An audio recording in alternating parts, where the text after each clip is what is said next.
பாஜக எம்எல்ஏ காவலரை கண்ணத்துல அரைஞ்சிட்டாரா? நிர்மலா சீதாராமன் அவரே தன்னை ஒரு பிரதமர் என்கிற எண்ணத்திலே அந்த அதிகார மமதையோடு சொல்கிறார். நிர்மலா சீதாராமனின் இந்த கருத்துக்கு பதிலளிக்கும் வகையில செய்தியாளர்களை சந்திச்ச தமிழக நிதியமைச்சர் தங்கம் தென்னரசு அவர்கள் புள்ளி விவரங்களை வெளியிட்டு விளக்கம் கொடுத்திருக்காரு. ஒன்றிய அரசு நம்முடைய நாட்டிலிருந்து எவ்வளவு அவர்கள் கலெக்ட் செய்திருக்கிறார் என்று பார்த்தால் 6.23 லட்சம் கோடி ரூபாய் அவர்கள் நம்மிடத்திலிருந்து அவர்கள் கலெக்ட் செய்திருக்கிறார்கள். நாட்டோட பிரதமருமான நரேந்திர மோடி அவர்களே சாமி சிலையை தொடக்கூடாதா? मोदी जी लोकार्पण करेंगे, मूर्ति का स्पर्श करेंगे और मैं वहाँ ताली बजा के जय जय करूंगा क्या? மணிமேகலையை எழுதியது இளங்கோவடிகள்னு நம்ம அண்ணாமலைஜி சொன்ன மாதிரி கம்பராமாயணத்தை எழுதியது சேக்கிழார்னு சொன்னவர் தானே நம்ம எடப்பாடி பழனிசாமி. அவரை மறக்க முடியுமா? அவன் மறக்கலாம், நான் மறக்கிற மாதிரியா நீங்க பண்ணிட்டு போயிருக்கீங்க. அதாகப்பட்டது மகாஜனங்களே. ஏங்க எவ்வளவு நேரம் தான் யோசிப்பீங்க? என்ன புக் வாங்கணுமோ வாங்கிட்டு வாங்கலாம். இருடி சொல்லும், நான் 20,000 புக்கு படிச்சிருக்கேன், 12,000 புக்கை பராமரிச்சுக்கிட்டு இருக்கேன். அதான் எந்த புக்கை நான் படிக்கலன்னு யோசிச்சுக்கிட்டு இருக்கேன். சார், நீங்க சொல்றத நான் ஏற்கனவே வேற ஒருத்தர் சொல்லி கேள்விப்பட்டிருக்கேனே. வேற ஒருத்தர் சொல்லிட்டாரா? ஏங்க இத கூட சொந்தமா யோசிச்சு சொல்ல மாட்டீங்களா? ஆமா, யார் அப்படி சொன்னது? வேற யாரு? நம்ம அண்ணாமலைஜி தான். நான் 20,000 புக்கு படிச்சிருக்கேன், 12,000 புக்கை பராமரிச்சுக்கிட்டு இருக்கேன், நான் எங்க இருந்தாலும் அங்க 2 புக்கு இருக்கும் அப்படின்னு பில்டப் பண்ணிக்கிட்டு இருக்காரு. இத கூட விட்டுறலாம். ஆனா இன்னொரு விஷயம் சொன்னார் பாருங்க, அதை மட்டும் என்னால மன்னிக்கவே முடியாது. அப்படி மன்னிக்கவே முடியாத அளவுக்கு அண்ணாமலைஜி என்னங்க பண்ணிட்டாரு? என்னென்னவோ பண்ணாரு. ஆனா மணிமேகலையை எழுதுனது இளங்கோவடிகர்னு விட்டாரு பாருங்க ஒரு உதாரு. எப்பா சாமி, அது வேற ரகம். சரி சரி, அதை விடுங்க. பழச போட்டு ஏன் கலறீங்க? நீங்க ஏதோ புதுசா ஒரு மேட்டர் சொல்ல வர மாதிரி பில்டப் கொடுக்காதீங்க. அண்ணாமலை சொன்ன மேட்டரை சொன்னதுனால என்னையும் அண்ணாமலை மாதிரி நினைச்சிடாத. பின்ன உங்களை பிரதமர் மோடி மாதிரியா நினைக்க முடியும்? ஏன்பா அவரை ஏன் வம்புக்கு எடுக்கிற? அவன் நம்ம பிரதமர் மோடி, அவர் தொட்ட ராமர் சிலையை வழிபட முடியாதுன்னு யாரோ சொல்லி அவர் மனசை புண்படுத்தி இருக்காங்க. யாருங்க அப்படி சொன்னது? இந்துக்களின் பாதுகாவலர்கள்னு சொல்லிட்டு தெரியற பாஜகவின் அரசியல் முகமாவும் நாட்டோட பிரதமருமான நரேந்திர மோடி அவர்களே சாமி சிலையை தொடக்கூடாதா? அதான சனாதனம். ஐயோ தப்பு தப்பு. நான் ஏதாவது பேசினா அப்புறம் என் தலைக்கு 2 கோடி ரூபாய்னு விலை வச்சிருவானுங்க. உங்க தலைக்கெல்லாம் அவ்வளவு தேராது. சரி சரி, விஷயத்துக்கு வாங்க. இப்ப வரக்கூடிய ஜனவரி 22ஆம் தேதி நடக்க இருக்கிற ராமர் கோயில் கும்பாபிஷேகத்துல ராமர் சிலையை மோடி தொடக்கூடாதாமா? ஒடிசால இருக்கிற பூரி மடத்தின் சங்கராச்சாரி சுவாமி நிச்சலானந்தா சரஸ்வதி தான் அந்த மாதிரி பேசியிருக்காரு. பிரதமர் மோடி சிலையை தொட்டு பிரதர்ஷனம் செய்யும் போது நான் அவரை கைத்தட்டி வாழ்த்தணுமா அப்படின்னு கேட்டிருக்காரு. இது கலாச்சாரத்துக்கு எதிரானது. ராமர் சிலையை பிரதமர் மோடி தொடர்றதுன்றது கண்ணியத்துக்கு எதிரானது. இதனால நான் அங்க போக போறதில்ல அப்படின்னு அவர் சொன்னதாகவும், ராமர் கோவில் சிலை பிரதிஷ்டை என்பது சாஸ்திரப்படி நடக்க வேண்டும் அப்படின்னு அவர் சொன்னதா நியூஸ்ல பார்த்தேன். मोदी जी लोकार्पण करेंगे, मूर्ति का स्पर्श करेंगे और मैं वहाँ ताली बजा के जय जय करूंगा क्या? மத ரீதியான பிரச்சனை இந்த நாட்டுல எப்ப முடியுமோ தெரியல. மத ரீதியான பிரச்சனையை விடுங்க, மத்திய அமைச்சர் நிர்மலா சீதாராமனுடைய பிரச்சனை எப்ப முடியுமோ தெரியல. மத்திய அமைச்சர் நிர்மலா சீதாராமன் பிரச்சனையா? தமிழ்நாட்டுல ஏற்பட்ட புயல் வெள்ள பாதிப்புகளை தேசிய பேரிடரா அறிவிக்க முடியாதுன்னு பிடிவாதம் பிடிக்கிறாங்களே, அத பத்தி சொல்றீங்களா? அதை பத்தி பேசி என்னங்க பிரயோஜனம்? முதலமைச்சர் ஸ்டாலின் அவர்கள் திருச்சியில நடந்த விழாவில் பிரதமர் மோடி கிட்ட நேரடியா கோரிக்கை வச்சாரு.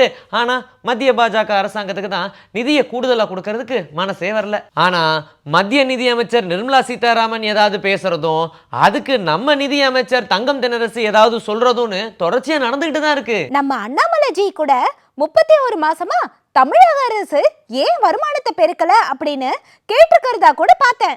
இவங்க அரசியல் பண்றதுக்கு நம்மளா கிடைச்சோம். சரி, என்ன நடந்துச்சு விளக்கமா சொல்லுங்க. செல்லக்குட்டி, அதை நான் சொல்றேன். சென்னையில் நடந்த விழா ஊழல பேசிய மத்திய நிதியமைச்சர் நிர்மலா சீதாராமன் தமிழகத்திலிருந்து பெற்ற வரியை விட தமிழக அரசுக்கு அதிகமாக நிதி வழங்கப்படுகிறது அப்படின்னு சொல்லியிருந்தார். நிர்மலா சீதாராமனின் இந்த கருத்துக்கு பதிலளிக்கும் வகையில செய்தியாளர்களை சந்திச்ச தமிழக நிதியமைச்சர் தங்கம் தென்னரசு அவர்கள் மத்திய அரசு இதுவரை வழங்கிய நிதி பத்தி புள்ளி விவரங்களை வெளியிட்டு விளக்கம் கொடுத்திருக்காரு. ஒன்றிய அரசு 2014ஆம் ஆண்டு 15ஆம் ஆண்டிலிருந்து 2022-23ஆம் ஆண்டு வரை நீங்கள் பார்ப்பீர்கள் என்று சொன்னால், இந்த காலகட்டத்தில் ஏறத்தாழ 4.75 லட்சம் கோடி ரூபாய் நம்முடைய தமிழ்நாட்டிற்கு வழங்கியிருக்கிறது. நேரடி வருவாயாக, வரி வருவாயாக ஒன்றிய அரசு நம்முடைய நாட்டிலிருந்து எவ்வளவு அவர்கள் கலெக்ட் செய்திருக்கிறார் என்று பார்த்தால் 6.23 லட்சம் கோடி ரூபாய் அவர்கள் நம்மிடத்திலிருந்து அவர்கள் கலெக்ட் செய்திருக்கிறார்கள்.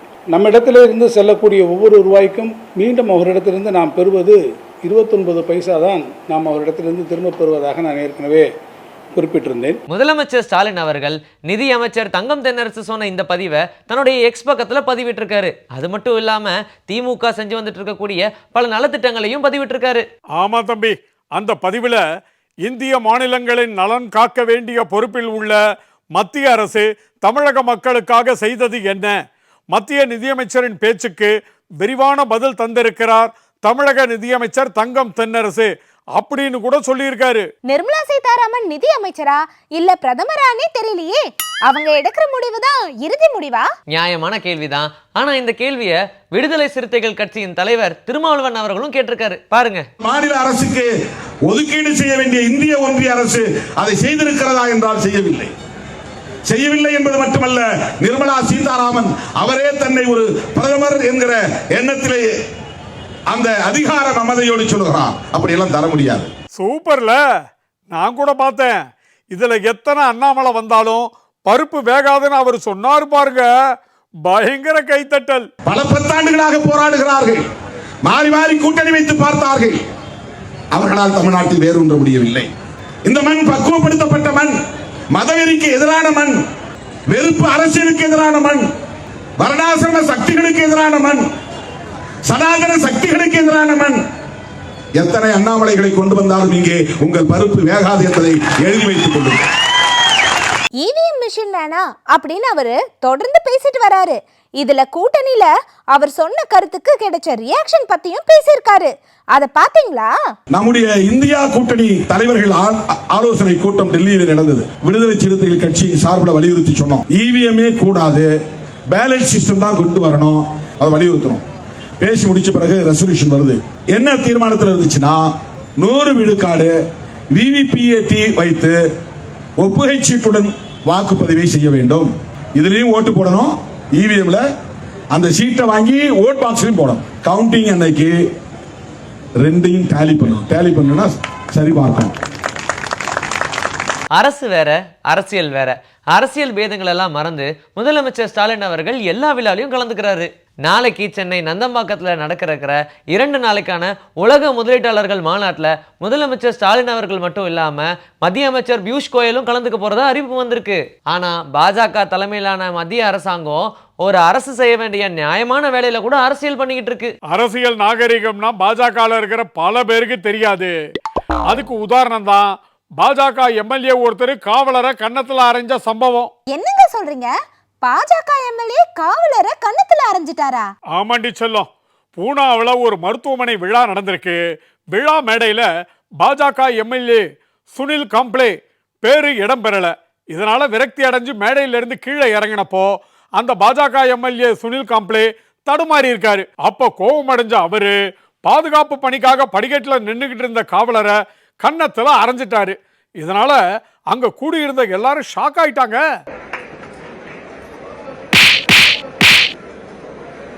நான் செவனேந்தானா போய்க்கிருந்தேன், யாரு வம்பு தும்புக்காச்சும் போனா. மக்களவை தேர்தல் பிரச்சாரத்துல ஈடுபடுறதை தடுக்கிறதுக்காக தான் பாஜக தன்னை கைது செய்ய விரும்புது அப்படின்னு டெல்லி முதலமைச்சர் அரவிந்த் கெஜ்ரிவால் குற்றம் சாட்டியிருக்காரு. பாத்தீங்களா?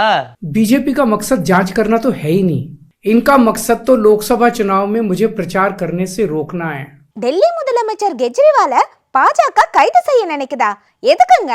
அதை நான் கொஞ்சம் விளக்கமாவே சொல்றேன், கேட்டுக்க. டெல்லி அரசு கடந்த 2021-22 நிதியாண்டுல புதிய மதுபான கொள்கையை அமுல்படுத்துச்சு.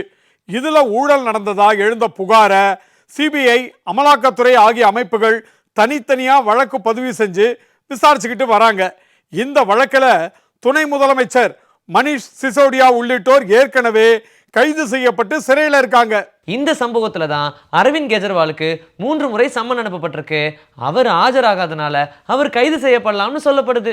ஆஜராக முடியாததுக்கு அமலாக்கத்துறைக்கு கெஜ்ரிவால் அனுப்பிய கடிதத்தில் மாநிலங்களவை தேர்தல், குடியரசு தின விழா ஏற்பாடுகள், அமலாக்கத்துறையின் வெளிப்படை தன்மையற்ற மற்றும் பதிலளிக்காத அணுகுமுறையால் என்னால விசாரணைக்கு ஆஜராக முடியல அப்படின்னும் எனக்கு கேள்வி பட்டியலை அனுப்பி வச்சா மகிழ்ச்சி அடைவேன் அப்படின்னு சொல்லியிருக்காரு. அமலாக்கத்துறை அவருக்கு பதில் சொல்லி இருக்காங்களா? இல்லையே, இதனாலதான் அவர் இந்த கருத்தை சொல்லியிருக்காரு.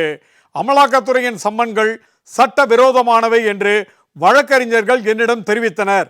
மக்களவை தேர்தல் பிரச்சாரத்தில் நான் ஈடுபடுவதை தடுப்பதற்காக பாஜக என்னை கைது செய்ய விரும்புகிறது. சம்மன்கள் சட்ட விரோதமானவை என்று அமலாக்கத்துறைக்கு நான் கடிதம் எழுதினேன். ஆனால் அவர்களிடமிருந்து எந்த பதிலும் இல்லை அப்படின்னு கெஜ்ரிவால் சொல்லியிருக்காரு. ஒரு பக்கம் காமெடி நடக்குது, இன்னொரு பக்கம் அராஜகம் நடக்குது. எல்லாத்துக்கும் 2024 மக்களவை தேர்தல்ல மக்கள் பதில் சொல்லணும். என்னை சந்திக்கும் போது பூங்கொத்துக்கு பதிலாக கருத்தாழமிக்க புத்தகங்களை வழங்க வேண்டும் அப்படின்னு அதிமுக பொதுச் செயலாளர் எடப்பாடி பழனிசாமி அறிக்கை விட்டிருக்காரு. பாத்தியா?